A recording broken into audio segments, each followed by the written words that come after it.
So we started to discuss the Qur'an. Now, I didn't know much about it at the time, other than the basics. It was the holy text of Islam and so on and so forth. And looking into the Qur'an, I find that it's not a book, it's a series of verses. A series of verses that were revealed in Arabic, that were spoken from the mouth of a man, sallallahu alaihi wasallam, who couldn't even read. He was unlettered.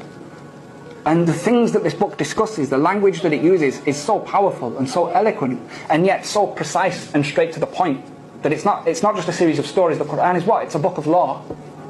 Have you ever taken a book of law, of British law, off the shelf and start reading it?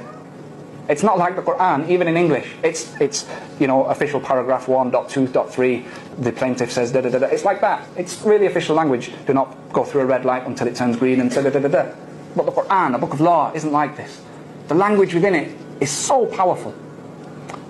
And this book is revealed at a time when the Arabic language itself was pretty much at its apex. There were, as we know, there were poets in Mecca and Medina at the time who could speak the most eloquent Arabic, tell the most fantastic stories. And one of the signs that the Quraysh used to try and show that they were number one was that they had the best poets.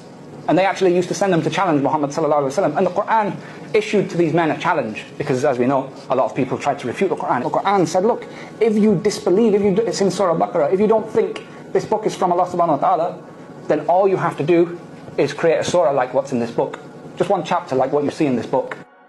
Because if somebody else can do it, that means it came from a man. If no one else can do it, that means it must have come from Allah subhanahu wa ta'ala. Now I thought, okay, that's interesting. I wonder if anybody managed it. I look into it. Of course, nobody did. There were many challengers who attempted it, but nobody did. That was back then. How about more recently? And so if any of the brothers are familiar with Orientalism and some of the movements that took place when the British Empire and some of the colonial powers went into the Muslim world, what they tried to do was to cut the Muslims' relationship with the Qur'an. And the way they tried to do this was to meet this challenge, to disprove the Qur'an. So there are entire institutes that were set up to refute the language of the Qur'an and imitate it. None of them could do it.